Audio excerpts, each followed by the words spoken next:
Israel और Hamas के बीच जारी जंग में हिजबुल्लाह और हूती जैसे समूह जहां हमास के समर्थन में है, वहीं अमेरिका इजराइल के साथ है।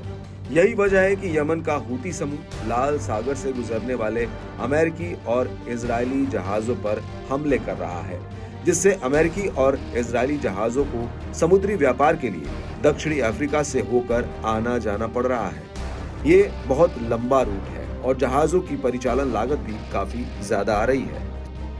अमेरिका ने हूतियों से निपटने के लिए ब्रिटेन सहित कुछ अन्य देशों का एक समूह बनाकर कई बार उन्हें सामूहिक चेतावनी दी और हूती ठिकानों पर हमले भी कर रहे हैं, लेकिन हूतियों पर अमेरिकी धमकी और हमलों का कोई असर नहीं पड़ रहा।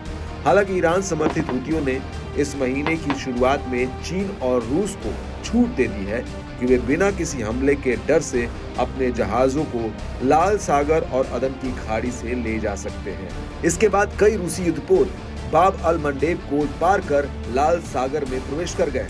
एक रिपोर्ट में कहा गया है कि जहाज लंबी दूरी के समुद्री अभियानों के तहत सौंपे गए कार्यों को अंजाम दे रहे थे। इस मामले की जानकारी रखने वाले कई लोगों के अनुसार रूस और चीन हूतियों द्वारा दी गई छूट के बदले संयुक्त राष्ट्र सुरक्षा परिषद जैसे निकायों में हूतियों को राजनीतिक समर्थन प्रदान कर सकते हैं। रूस के रक्षा मंत्रालय की माने तो इस महीने की शुरुआत में ईरान, रूस और चीन ने हिंद महासागर में संयुक्त नौसैनिक अभ्यास भी किया। रूस का कहना है कि इसका उद्देश्य समुद्री आर्थिक गतिविधियों में सुरक्षा का अभ्यास करना था, जिसमें समुद्री डाकुओं द्वारा अगवा किए गए जहाजों को मुक्त कराना भी शामिल था। रूस ने सूडान में लाल सागर पर एक नौसैनिक अड्डे की भी मांग की है।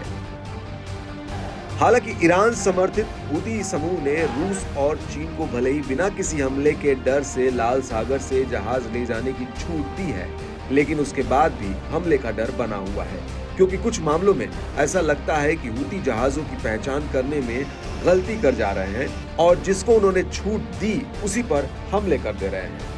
दरअसल जनवरी के अंत में यमन के पास रूसी तेल ले जा रहे एक जहाज के पास मिसाइल विस्फोट हुआ। माना जा रहा है कि यह हमला हूतियों ने ही किया। उनसे जहाज की पहचान में चूक हो गई, जिससे उसी देश के जहाज पर हमला हो गया जिसे उन्होंने छूट दी। इधर रूस और चीन को मिली छूट से खिसियाया अमेरिका चीनी जहाजों को निशाना बना रहा है। शनिवार को ही यूएस सेंट्रल कमांड ने चीनी स्वामित्व वाले तेल टैंकर पर एक मिसाइल दागी है। ऐसा माना जा रहा है कि चीनी जहाजों पर हमलों के पीछे कहीं अमेरिका की ये चाल तो नहीं है कि वो इन हमलों के लिए हूतियों को जिम्मेदार ठहराने के इरादे में हो। अगर अमेरिका जानबूझकर चीनी जहाजों को निशाना बना रहा है तो इन दोनों देशों के बीच दुश्मनी बढ़ना तय है। वैसे तो अमेरिका और चीन जैसे ताकत संपन्न देश खुलकर युद्ध लड़ने से बचते हुए दिखते हैं, लेकिन अगर इनके बीच दुश्मनी बढ़ती है तो इसकी आंच से काफी देश और उनकी नीतियां प्रभावित होंगी।